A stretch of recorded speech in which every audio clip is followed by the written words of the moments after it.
Hello students, welcome to the channel science by Ekta ma'am.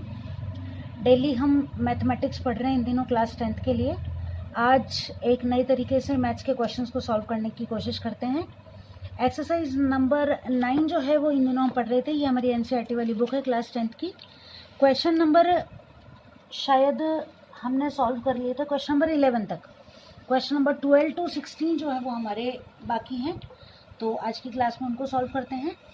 आज copy में solve करके देखते हैं क्वेश्चंस एक अलग तरीके से। चलिए, तो हमारा क्वेश्चन नंबर 12 हमें सॉल्व करना है। देखिए, क्वेश्चन नंबर 12 जो है वो ये दिया हुआ है हमको कि from the top of a 7 metre high building the angle of elevation of the top of a cable tower is 60 degree and the angle of depression of its foot is 45 degree. Determine the height of the tower.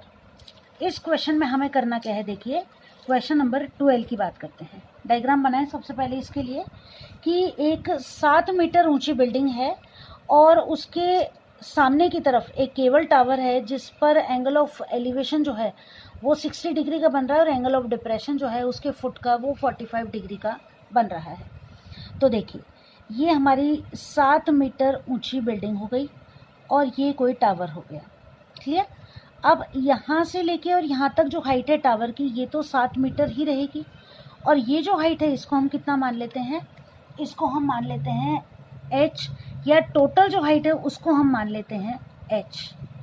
ठीक है, तो ये वाली जो height हो गई ये total हो गई h, ये हो गई 7, और ये वाली जो हाइट हो जाएगी ये कितनी हो जाएगी h-7। क्लियर? आप देखो, ये बन गया हमारा ट्राइंगल। यहाँ पर हमने ये बेस बना दिया इसका। ठीक है, ए हो गया, बी हो गया, सी हो गया, डी हो गया और ये ई हो गया। क्लियर है? चलिए, अब क्वेश्चन आगे हमें कह रहा है कि यहाँ से यहाँ तक तो 7 हो ही गया। अब एक तो है एंगल ऑफ एलिवेशन जो तो कितना बन रहा है 60 डिग्री का, और एंगल ऑफ डिप्रेशन क्वेश्चन में आगे देखिए क्या लिख रखा है, angle of depression of its foot is 45 degree. इस टावर के फुट का जो एंगल ऑफ डिप्रेशन है, ठीक है, ये कितना बन रहा है, ये बन रहा है 45 डिग्री का। ये हमारा राइट एंगल हो ही गया। ठीक है, अब हमारे पास यहाँ 2 ट्राइंगल्स हो गए। एक ट्राइंगल तो हो गया हमारा ADE और एक हो गया ABC। अब दोनों ट्राइंगल्स के अंदर हम क्या करें, हमारी जो वैल्यू है हमें क्या फाइंड आउट करना है, h-7 को फाइंड आउट करना है। Determine the height of the tower, ये पूरी h हमें फाइंड आउट करनी है। सबसे पहले बात करते हैं पहले ट्राइंगल की, जो कि है कितना 60 डिग्री।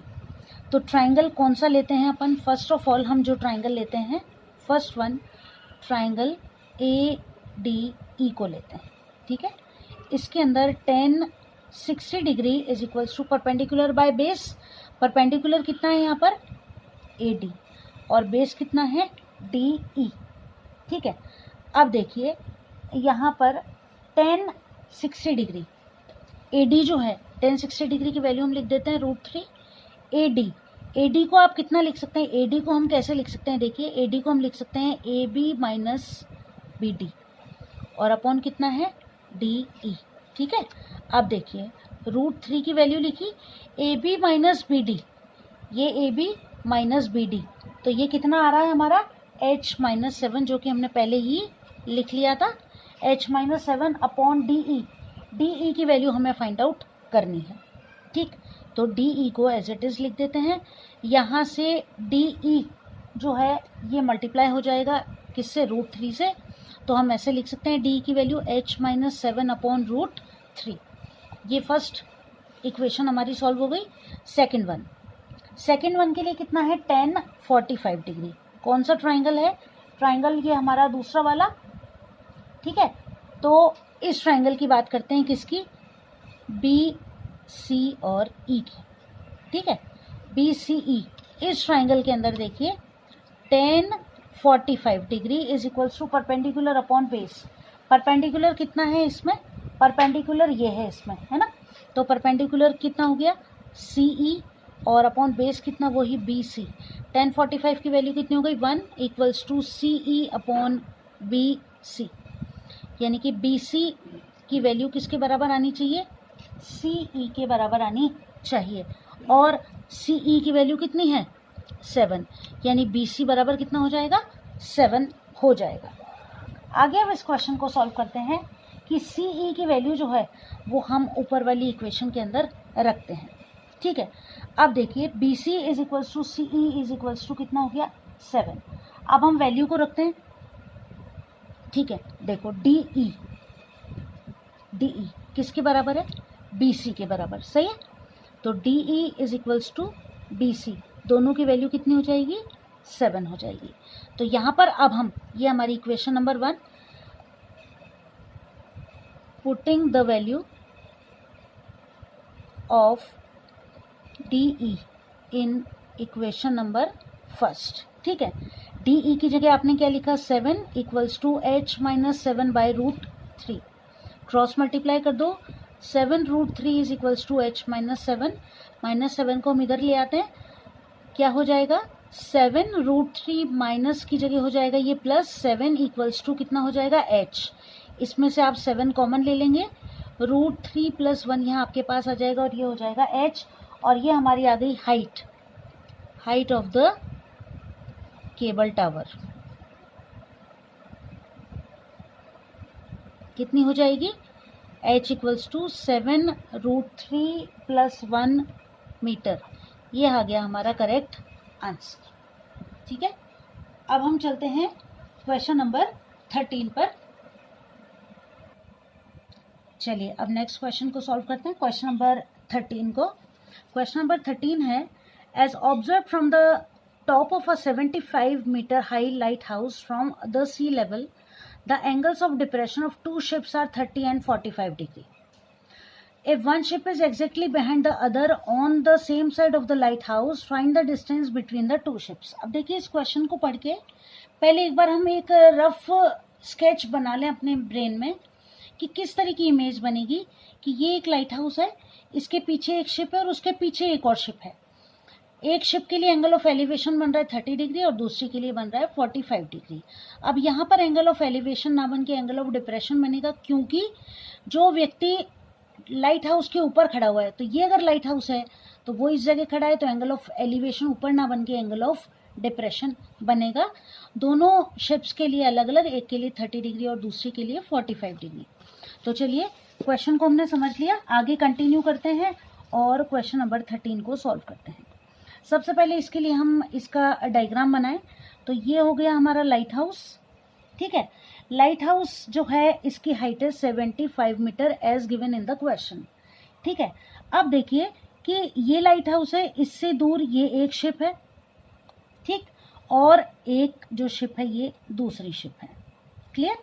अब पहली जो शिप है उसके लिए एंगल ऑफ डिप्रेशन जो है, यहाँ पर ये कोई व्यक्ति खड़ा हुआ है, ठीक है, ये जब इन शिप्स को देख रहा है तो पहली शिप के लिए एंगल ऑफ डिप्रेशन जो है ये बन रहा है 30 डिग्री का और दूसरी के लिए एंगल ऑफ डिप्रेशन बन रहा है 45 डिग्री का।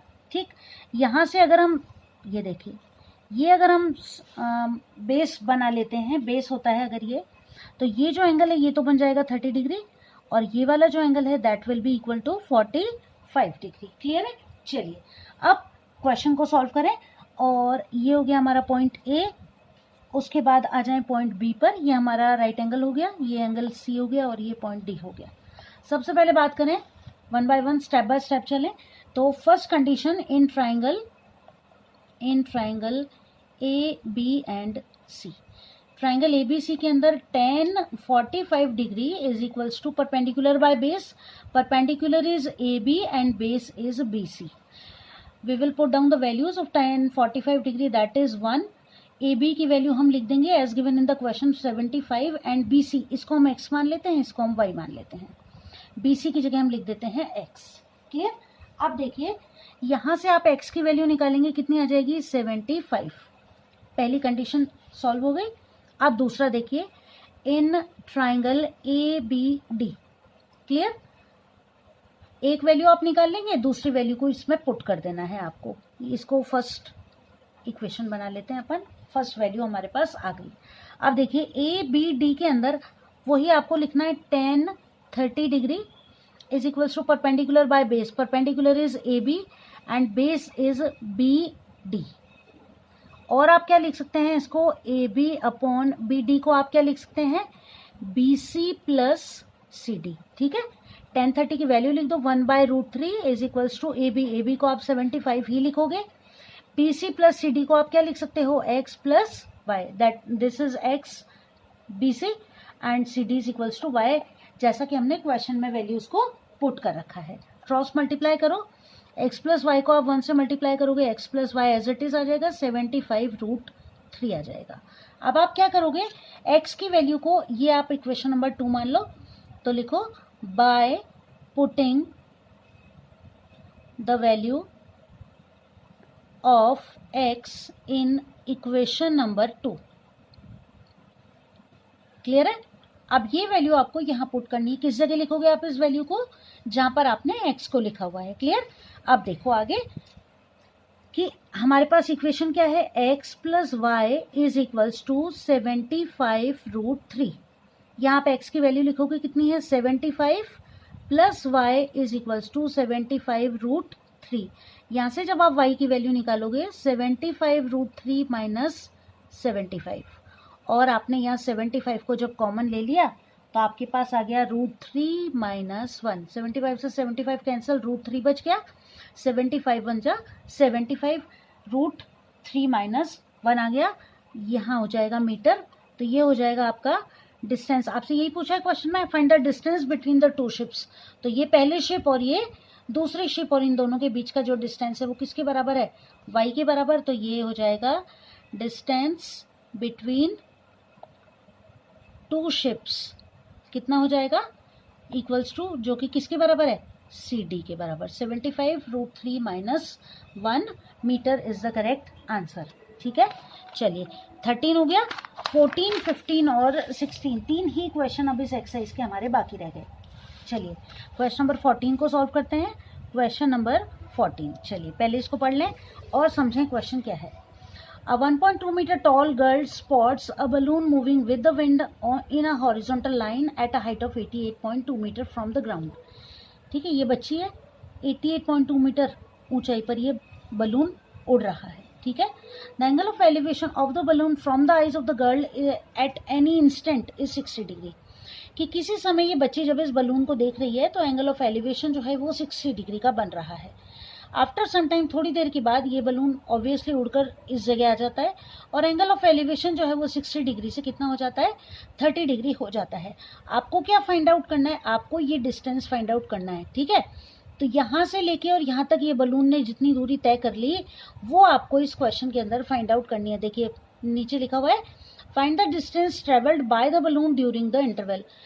इंटरवल मतलब ये जो इंटरवल किसको कहा गया है यहाँ पर, 60 डिग्री से 30 डिग्री जब ये एंगल ऑफ एलिवेशन हो गया तो ये जो दूरी है, कितनी दूरी इस बलून ने तय कर ली, आपको ये फाइंड आउट करना है। चलिए सबसे पहले इसके लिए इसका डायग्राम तो हमारे पास बना हुआ है ऑब्वियसली, तो इसी को कंटिन्यू करते हैं आगे।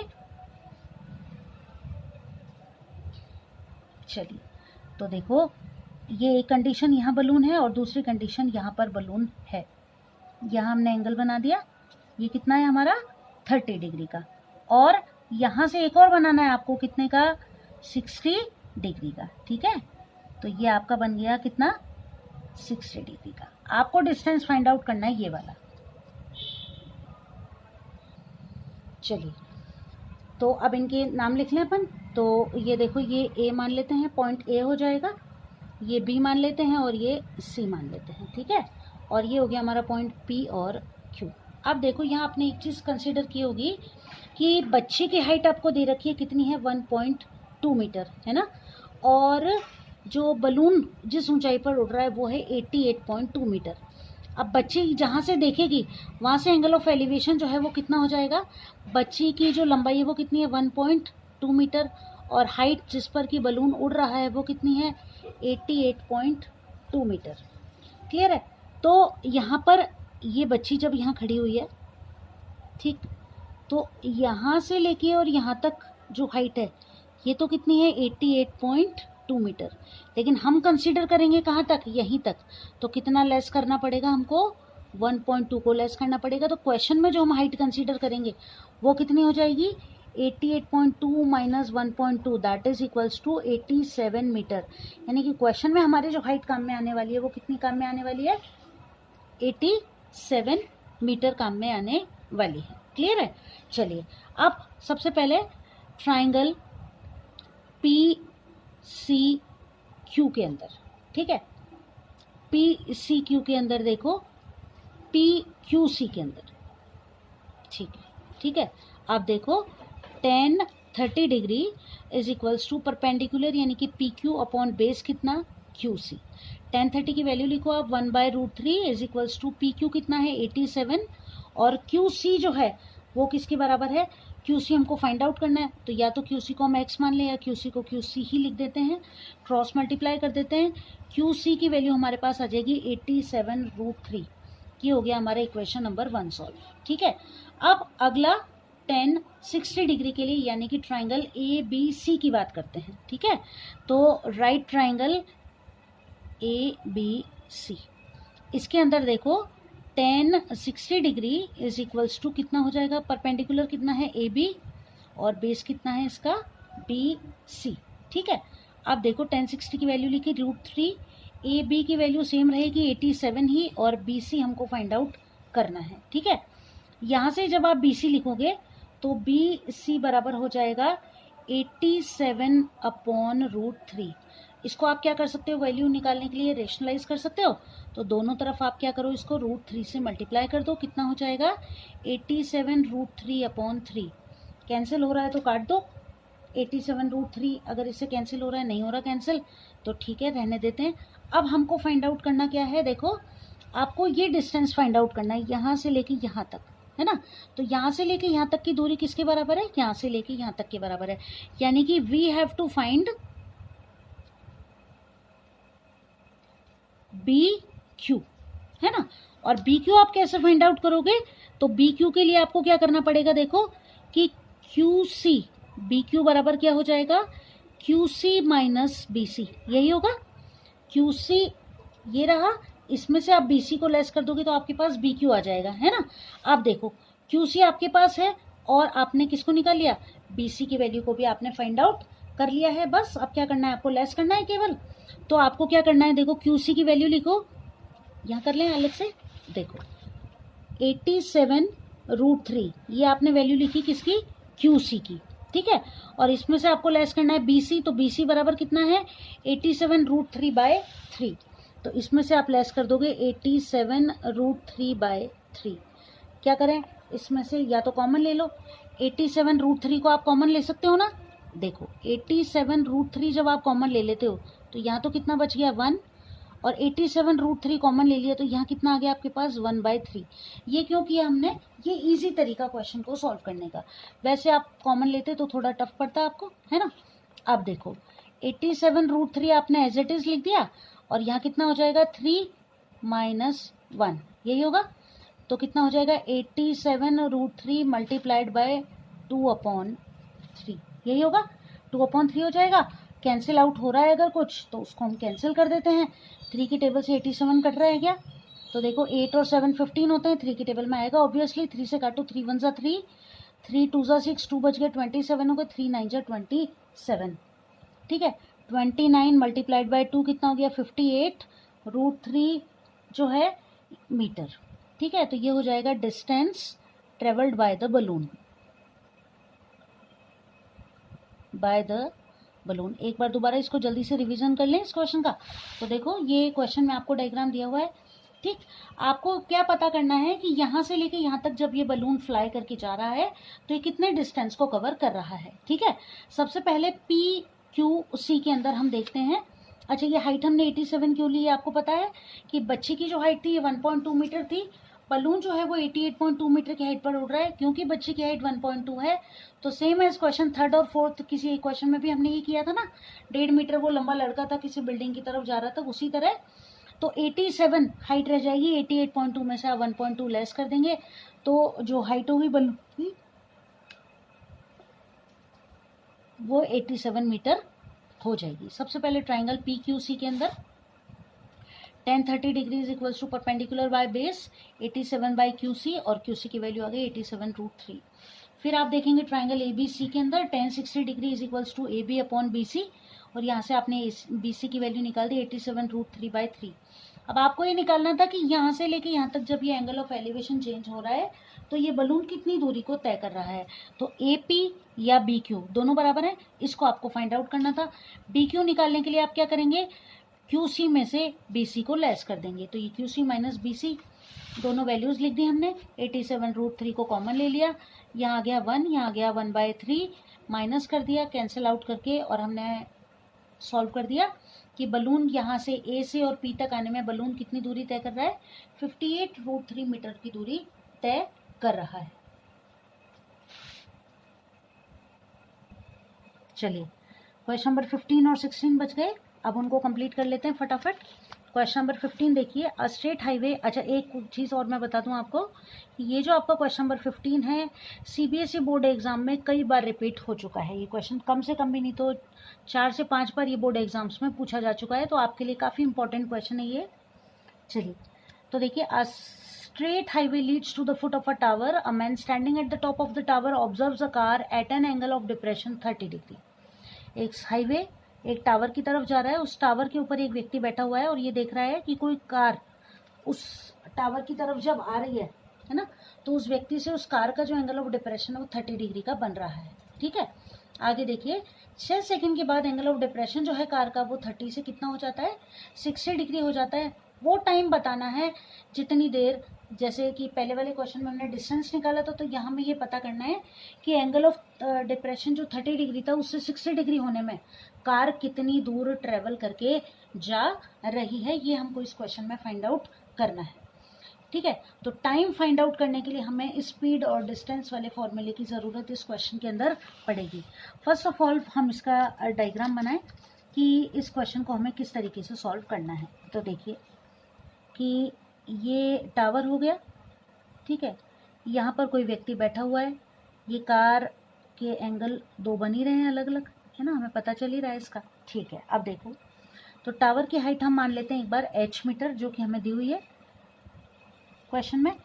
ठीक, एंगल ऑफ एलिवेशन पहले 30 डिग्री था, बाद में कितना हो जाता है, 60 डिग्री हो जाता है। कोई व्यक्ति यहाँ पर खड़ा हुआ है, ये दूरी हो गई a, उसके बाद हम मान लेते हैं b, और फिर हम मान लेते हैं, इसको मान लेते हैं हम c, और ये हो जाएगा d। ठीक है, अब एंगल ऑफ डिप्रेशन, ये तो एलिवेशन हो गया, एंगल ऑफ डिप्रेशन की ये बेस है, अगर ऊपर से जब ये व्यक्ति देख रहा है तो ये एंगल जो है ये तो होगा 30 डिग्री का, है ना, और ये वाला जो एंगल होगा ये कितना होगा, 60 डिग्री का। इसको हम पॉइंट P मान लेते हैं। ठीक, आगे देखिए कि आप देखो यहाँ पर P A और C है ना, PAC एंगल और ADC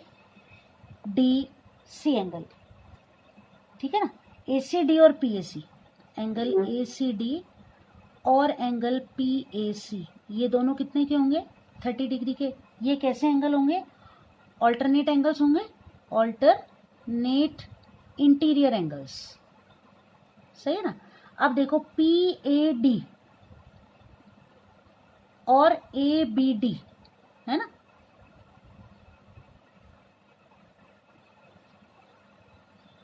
ये कितने के हो जाएंगे, 60 डिग्री के। ये भी कैसे होंगे, ऑल्टरनेट इंटीरियर एंगल्स, सही बात। चलो, तो ये हमने निकाल लिया दोनों को।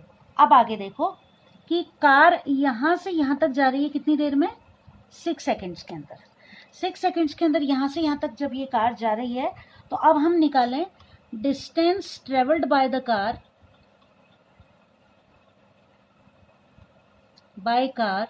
इन 6 सेकेंड्स। ठीक है, तो देखो डिस्टेंस बराबर क्या होता है, डिस्टेंस बराबर होता है स्पीड मल्टीप्लाइड बाय टाइम, यही होता है ना डिस्टेंस का formula, speed multiplied by time. अब देखो ट्राइंगल ABD की बात करते हैं सबसे पहले। ट्राइंगल AB और D के अंदर परपेंडिकुलर क्या है, tan 60 degree is equals to AB upon BD, यही है। tan 60 डिग्री की वैल्यू लिखो आप, √3, AB की जगह आप H लिख दोगे, और BD, B और D, ये आपको डिस्टेंस निकालना है। तो देखो BD कितना हो जाएगा, यहाँ से यहाँ तक कार जो है स्पीड आप इसकी v मान लो और टाइम कितना मान लो t, तो कितना हो जाएगा vt। ठीक है, ये आपकी हो गई क्वेश्चन नंबर फर्स्ट। अब ट्राइंगल ABC की बात करते हैं। इसके अंदर tan 30 degree is equals to AB upon BC। ठीक है, tan 30 डिग्री की वैल्यू लिखो 1/√3 इज इक्वल्स टू कितना हो जाएगा, AB की वैल्यू लिखो h और BC की वैल्यू कितनी हो जाएगी, BC की वैल्यू हो जाएगी, यहाँ पर अपन BC लिखते हैं तो BC की जगह आप लिख सकते हो BD प्लस CD।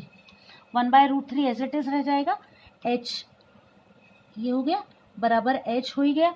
अब CD यहाँ से यहाँ तक कार जब चल के आ रही है कितनी देर में, 6 सेकंड में, तो 6 सेकंड टाइम हो गया आपका, है ना, और स्पीड इसकी हम v मान ही रहे हैं, तो कितना हो जाएगा 6v प्लस BD आपने फाइंड आउट कर लिया। BD कितना था, BD हमने फाइंड आउट किया था कितना, vt। सही है, अब चलो आगे कंटिन्यू करते हैं क्वेश्चन को। तो हमने क्या लिखा कि 1/√3 is equals to h upon 6v plus vt। सही है, क्रॉस मल्टीप्लाई कर दो, √3h is equals to 6v plus vt। ठीक, अब देखो कि h की वैल्यू है ना, आपने √3 तो लिख दिया, h की वैल्यू हमने यहाँ से निकाल ली थी। h बराबर कितना है, देखो यहाँ से h बराबर है √3 इंटू VT। ये वैल्यू आप कहाँ पुट कर दोगे, जहाँ पर आपको h की वैल्यू यहाँ पर लिखनी है, तो ये हो जाएगा √3 मल्टीप्लाइड बाय कितना हो जाएगा, √3VT is equals to 6v plus VT। √3 हो गया 3VT बराबर माइनस VT इधर ले आओ बराबर 6v। ठीक है, 3VT में से आपने एक को लेस कर दिया, 2VT is equals to 6v, और यहाँ से अब आपको किसकी वैल्यू निकालनी है, t की, तो ये हो गया 6v अपॉन 2v, v से v कैंसिल, 2 3 जा, यानी कि कार जो है वो कितना टाइम लेगी, यहाँ से यहाँ तक आने में 6 सेकेंड और यहाँ से यहाँ तक आने में कितना टाइम लेगी, 3 सेकेंड का समय लेगी। वेरी वेरी इंपॉर्टेंट क्वेश्चन, इसको आपको अच्छे से तैयार करना ही है। आ जाओ अगले क्वेश्चन पर। अगला क्वेश्चन जो है वो है क्वेश्चन नंबर, चलिए क्वेश्चन नंबर 16 जो कि हमारी एक्सरसाइज का लास्ट क्वेश्चन है, उसको सॉल्व करते हैं, जिससे हमारी एक्सरसाइज आज कंप्लीट हो जाएगी। The angle of elevation of the top of a tower from 2 points at a distance of 4 metre and 9 metre from the base of a tower and in the same straight line is it are complementary. Prove that the height of the tower is 6 metre. अब यहाँ आपको answer दिया हुआ है already, आपको prove करना है कि आपका आंसर 6 मीटर आ रहा है। सबसे पहली बात तो कॉम्प्लीमेंट्री एंगल्स की बात करें तो जो वैल्यू होती है किसकी, कॉम्प्लीमेंट्री एंगल्स की कितनी होती है, याद कर लो। कॉम्प्लीमेंट्री एंगल्स जो होते हैं इनका जो सम होता है वो होता है 90 डिग्री। ठीक है, याद आ गया। अब डायग्राम बनाते हैं, देखो क्वेश्चन के अकॉर्डिंग।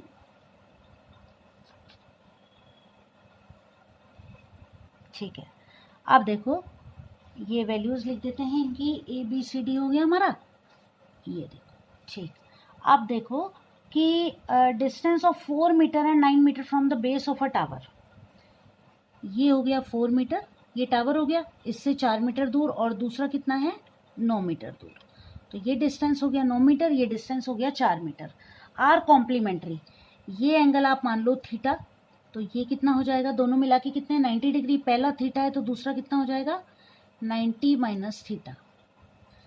सही है, एक थीटा है तो दूसरा, भाई मान लीजिए आपके पास 10 रुपये, आपने 2 का सामान लिया तो बाकी पैसे कैसे निकालोगे, 10 माइनस 2। एक एंगल आपने थीटा मान लिया तो दूसरा कैसे निकालोगे, 90 माइनस थीटा, तो दोनों का सम क्योंकि 90 है इस वजह से। अब देखो यहाँ पर आपके पास वैल्यू तो वही आएगी tan थीटा, ये h हो ही गया हमारा। सबसे पहले हम बात करते हैं किसके अंदर, ट्राइंगल के अंदर ABD और ABC, 2 ट्राइंगल्स हमारे पास आ जाएंगे। सबसे पहले हम बात करते हैं ABD के अंदर। ठीक है, इन ट्राइंगल AB और D, ABD के अंदर tan 90 माइनस थीटा, यही होगा। tan 90 माइनस थीटा बराबर है परपेंडिकुलर बाय बेस, परपेंडिकुलर है आपका AB और बेस है आपका BD। tan 90 माइनस थीटा अगर आपको याद हो तो tan 90 माइनस थीटा को हम लिखते हैं cot थीटा। क्लियर, AB की वैल्यू लिखो h और BD की वैल्यू आप कितनी लिखोगे, 4 लिखोगे। क्लियर है, चलो तो h बराबर कितना आ जाएगा 4 cot थीटा। क्लियर। अब देखो, अब हम लिखेंगे ट्राइंगल ए बी सी के अंदर, ए बी सी के अंदर tan theta is equals to A B upon B C. ठीक है, tan थीटा को आप एज इट इज ही लिख दोगे, ए बी की वैल्यू आप लिखोगे h, और बी सी की जो वैल्यू है ना, बी सी की वैल्यू आप कितनी लिखोगे, कितनी दी हुई है आपको 9। यहाँ से आप h की वैल्यू निकालोगे तो h बराबर आ जाएगा 9 tan थीटा। ठीक है, 9 tan थीटा, tan यहाँ गिनती वाला नहीं है, TAN वाला tan है। अब आपके पास h की दो वैल्यू आ गई, तो अब हम क्या करेंगे, ये हो गई हमारी इक्वेशन नंबर 1, ठीक है, और ये हो गई हमारी इक्वेशन नंबर 2। नेक्स्ट हम लिखेंगे by multiplying both the values, both the values किसकी, h की, है ना, h की दोनों वैल्यूज। तो पहली इक्वेशन के अकॉर्डिंग h बराबर हमारा क्या है, h multiplied by h is equals to 4 cot theta multiplied by 9 tan theta. देखो कैसे लिखा मैंने, h और h दोनों एक तरफ लिख दिए, 4 cot थीटा और ये 9 tan थीटा मैंने दोनों उस तरफ लिख दिए। क्लियर है, ये हो गया h स्क्वायर।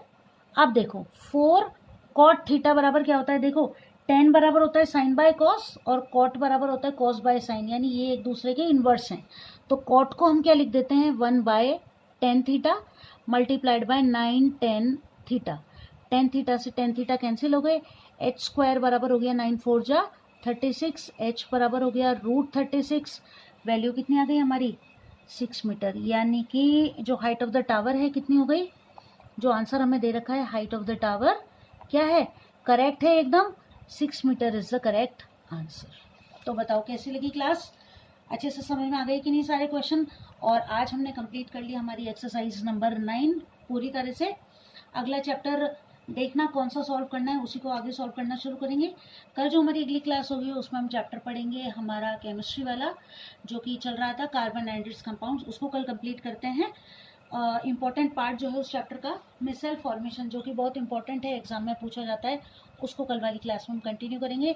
आज वाली क्लास कैसी लगी इसको बताना, और कल मिलते हैं जल्दी ही केमिस्ट्री को पढ़ने के लिए। जब तक इस एक्सरसाइज को अच्छे से तैयार कर लो, 5 मार्क्स की एक्सरसाइज है, बहुत ही इंपॉर्टेंट है। तब तक के लिए बाय।